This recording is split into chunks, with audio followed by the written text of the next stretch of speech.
Bonjour à tous et bienvenue sur Caro Magic Books. J'espère que vous allez bien. Je vous retrouve aujourd'hui pour vous faire ma seconde partie du book haul de juin. Donc, oui, c'est ça, de juin, je ne me trompe pas. On est complètement décalé avec le temps qui passe très vite et le temps qui reste surtout très mauvais. Donc, la dernière fois, je vous avais fait mes services presse. Là, ce sont plus les cadeaux, ce que j'ai trouvé en boîte à livres et puis des achats. Et essentiellement de la SFFF, hein, science-fiction, fantasy, fantastique. Je vais commencer avec le tout premier qui s'appelle La Première Née. C'est le tome 1 des chroniques de Psylocke de Amy Harmon aux éditions Charleston. Alors Amy Harmon, elle est davantage connue pour écrire des romans historiques. Là, c'est le premier, alors, je ne sais pas si c'est le premier qu'elle écrit dans le cadre de la fantasy, mais c'est le premier que Charleston édite par contre dans de la fantasy. C'est la première fois que Charleston se lance dans ce genre. Et bon, je me suis dit, il a l'air très tentant. Là, on va suivre voilà, Desdemone qui vit avec, qui vit sur l'île de Séloc. Elle est abandonnée par Banrud de Berne, le père de l'enfant qu'elle porte, car elle ne sait pas sa quête de pouvoir. Et la rage lui fait commettre l'irréparable. Avant de rendre son dernier souffle en donnant naissance à leur fils, elle utilise son sang pour lancer une malédiction. Plus aucune fille ne naîtra à Psylocke. Donc c'est un peu embêtant. Mais des années plus tard, Banrud, celui qui a abandonné Desdemone, présente son nouveau-né au temple. Il devient le parfait candidat au trône, puisqu'il cherche un roi, car il est le repère d'une fille, la première née depuis la terrible malédiction et le salut du pays tout entier. Voilà. Donc je ne sais pas ce que ça va donner. On se demande même si c'est vraiment sa fille. Si voilà, ça paraît pas très très clair cette histoire. Je vais vous montrer un petit peu la couverture. Je l'avais trouvé. Ah non, c'est un cadeau celui-là. Mais acheté d'occasion, mais en cadeau. Mais je m'en fiche. Il est là. J'ai très envie de le lire. Donc j'hésitais. Et puis je lui dis, bah, il a pas l'air mal quand même. Pour rester à la SFFF, pareil, j'ai reçu en cadeau Les âmes miroirs, alors les chroniques de la cour des Fae de Olivia Atwater, c'est chez Alba Michel Louise.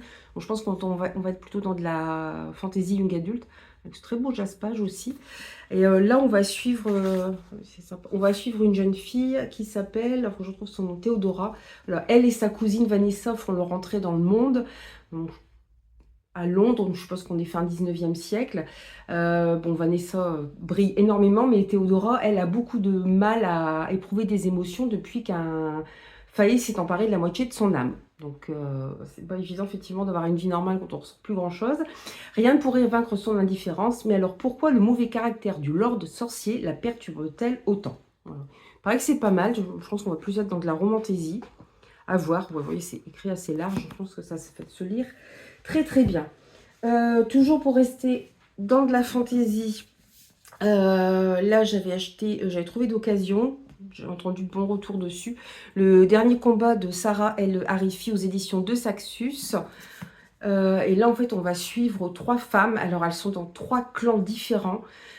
Scylla, elle est dans les braises, et elle a vu sa famille se faire assassiner. Anour fait partie des cendres et elle a vécu cachée au milieu des braises, maltraitée par sa mère, l'une des dirigeantes de l'Empire. Et ensuite, on a les esclaves, appelés les hanteurs. Et là, on retrouve Assa, qui est une hanteuse et qui est le maillon manquant permettant de révéler les plus sombres secrets de l'Empire. Et ces 3 femmes, apparemment, vont faire alliance. Et je ne sais pas ce qui va se passer. 3 femmes, 3 couleurs de sang, un empire à brûler. Ça a l'air très prometteur. Il est costaud, hein, c'est une petite pavasse quand même. Hein. Même si j'ai écrit là, je suis une petite pavasse. Pour rester toujours un petit peu dans la fantaisie, j'ai hésité sur celui-ci. Pour l'amour des dieux, je l'ai trouvé aussi en occasion de Sarah Underwood. C'est chez Casterman. J'ai hésité parce que, en fait, on va être... il y a 12 jeunes filles de l'île d'Ithaque qui sont sacrifiées à Poséidon à chaque printemps. Leto est désignée pour être une de ces sacrifiées. Mais quand elle se réveille, elle se retrouve devant Mélanto, la troublante immortelle aux yeux verts qui a le don de commander à la mer. Alors ce qui me gênait un peu, parce qu'on est clairement dans de l'écriture, enfin de la référence à la mythologie grecque, ce qui me gênait un petit peu, c'est que je trouvais que c'était un peu, il mélangeait un petit peu les choses, c'est-à-dire que Ithaque, c'est l'île d'Ulysse et de Pénélope, on parle pas ni d'Ulysse ni de Pénélope, il y a Poséidon, il y a Cette histoire de sacrifier, ça fait penser un peu à Thésée et Athènes qui étaient obligés de sacrifier des jeunes hommes et des jeunes femmes au Minotaure. Voilà, donc je trouvais qu'il y avait un petit mélange. Donc bon, voilà, c'est pris. Je trouvais que c'était pris un petit peu dans plusieurs légendes et mythes grecs. Donc j'avais un petit peu peur de ce que ça donnait. Bon, je l'ai trouvé d'occasion. Je me suis dit, ça me tente quand même. Donc je vais essayer. Donc en plus, il est très beau, je trouve, ce roman. Alors, est-ce que j'en ai encore en SFFF? Alors après, oui, on est encore dans du fantastique. Oui, là, j'avais fait une bêtise. J'avais acheté 2 fois le tome 3. Bon, ça, c'est moi. J'ai trouvé d'occasion. Alors, est-ce que ça, c'est bien le 1? Non, c'est le 3 et le 4. Ouais, alors en fait, je les ai commandés séparément sur des sites différents. Il y avait Recycle le Livre, il y avait Rakuten, il y avait la Bourse aux Livres. J'ai eu d'ailleurs quelques difficultés avec ce dernier parce qu'ils m'ont envoyé une fois un mauvais livre. Ils m'ont envoyé un Bec BD. J'aime pas trop Frédéric Bec BD. Donc, alors que j'avais commandé les Vagabonds, Mon nom dans le noir. Non, ça devait être Les Vagabonds qui me tentaient, qui pour le coup n'a rien à voir avec Bec BD. Ça a été très compliqué. J'ai toujours pas été remboursée d'ailleurs. C'était très compliqué. On a l'impression de parler, je sais pas à un robot, mais à chaque fois, ils me redemandaient des preuves et des. J'attendais, moi, j'ai plus de preuves de. Il dit, vous avez renvoyé le livre? Bah non, vous m'avez pas envoyé le bon de retour. Bon, ça a été un peu compliqué au niveau du service après-vente. J'avoue que c'est un peu compliqué avec eux en ce moment. Donc, bon, je suis un peu... du coup, je sais pas si j'ai encore beaucoup passé par eux. Je vais voir. Mais bon, toujours est-il que j'ai acheté du coup... Alors, sur une autre commande, j'ai acheté le 1 et le 2 que j'ai pas encore reçu. Et là, j'ai acheté le 3 et le 4 de Shadow House. Alors, c'est de Somato. C'est aux éditions Glénat. Ce sont des petits mangas. Et en fait, on va suivre une famille qui se réfugie dans un manoir.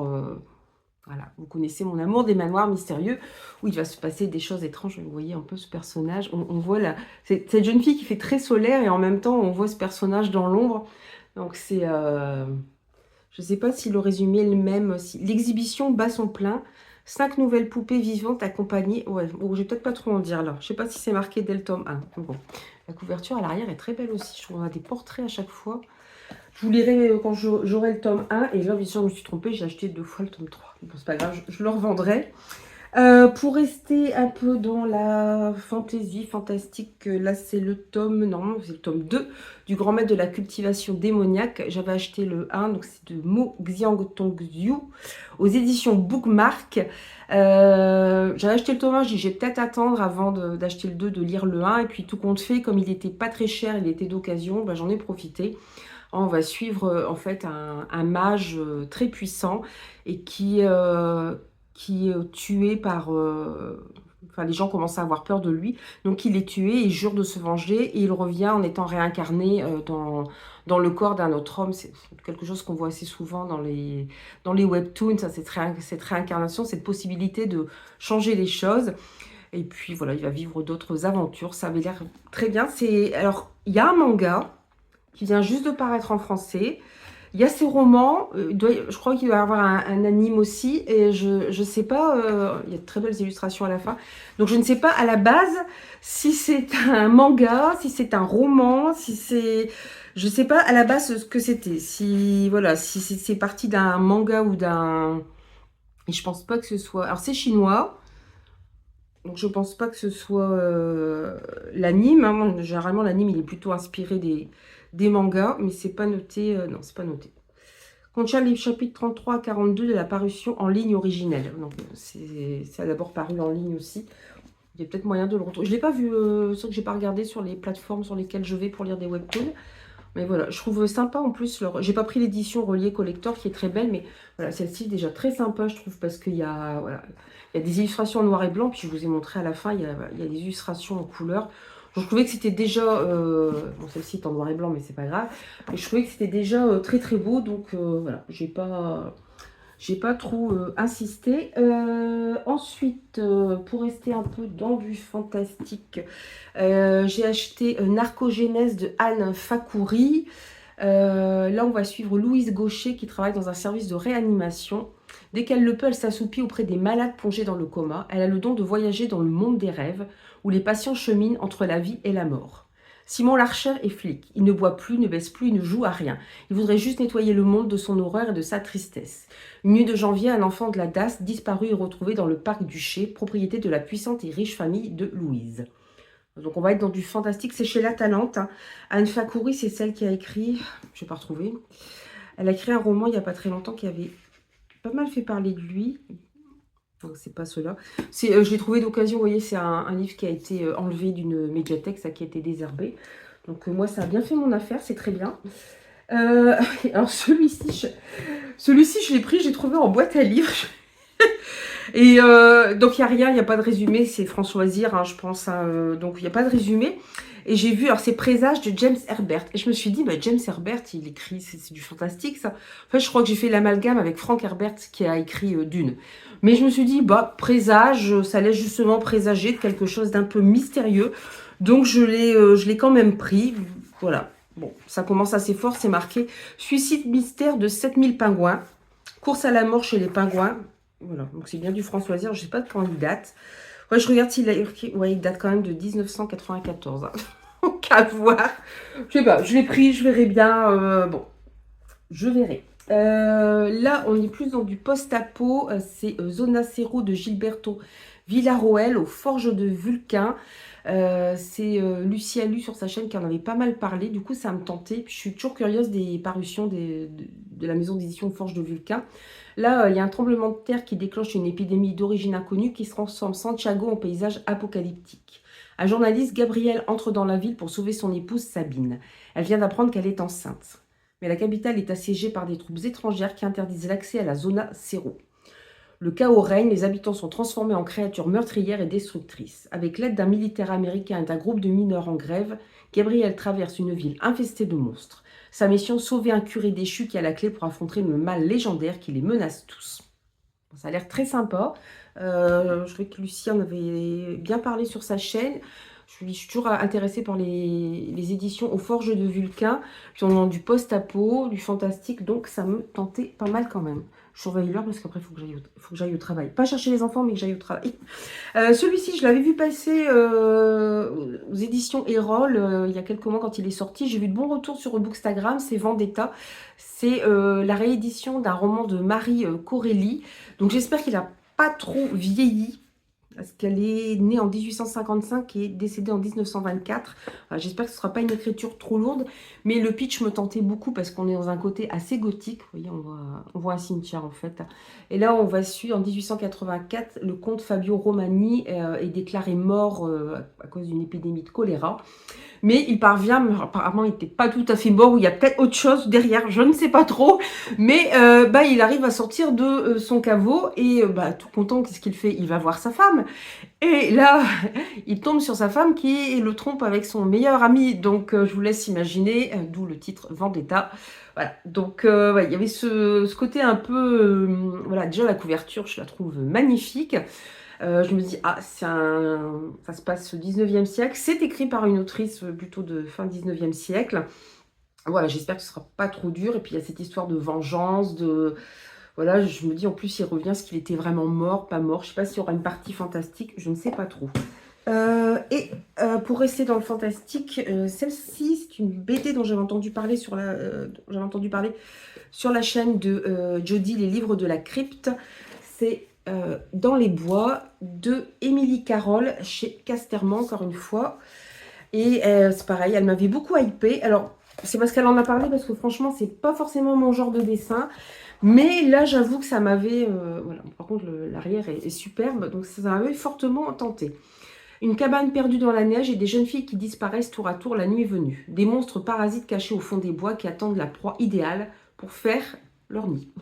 Émilie Carole nous livre un florilège de contes horrifiques à l'ambiguïté grinçante et nous rappelle cette délicieuse sensation d'avoir peur, confortablement installée sous les couvertures en toute sécurité. À moins que... ouais, c'est pas mal ça.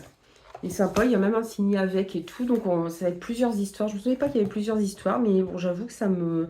Voilà, on a tellement bien parlé que je me suis laissée tenter. En plus, j'ai trouvé d'occasion, donc c'était le moment. Et puis, le petit dernier, qui là, pour le coup, sera un roman policier. C'est le tome 3 de la trilogie de Guillaume Coquery, avec le capitaine, pardon, Damien Sergent. Voilà, donc ça c'est le tome 3, c'est chez M+. Alors les deux premiers, c'était comment? Oscal et Vacarme. J'avais beaucoup aimé Vacarme, j'avais surtout adoré Oscal, le tout premier. Et bon, il y a des enquêtes différentes, mais il y a, voilà, il y a un fil rouge à suivre. Et du coup, bah, sur le deuxième, ça finit d'une façon, l'enquête est résolue, mais il y a plein de questions qui restent en suspens sur l'intrigue principale. Et du coup, j'ai dit, oh bon sang, je veux la voir. Et je crois qu'il est sorti en poche, mais j'ai du mal à le trouver d'occasion. Et là, j'ai trouvé d'occasion en grand format, pas très cher. Donc, du coup, j'en ai profité avec ce magnifique cercueil qui est ballotté par les flots. Voilà, donc je vais pouvoir terminer la trilogie aussi. Et bien, du coup, c'était le dernier roman que je vais vous présenter. Bon, ce sera une vidéo qui sera pas très longue parce que je vous ai fait ça en 2 fois. N'hésitez pas à me dire si vous avez lu certains de ces romans, comme d'habitude. Et puis, moi, je vous retrouve bientôt pour une nouvelle vidéo. Prenez bien soin de vous et puis à très bientôt. Bye bye.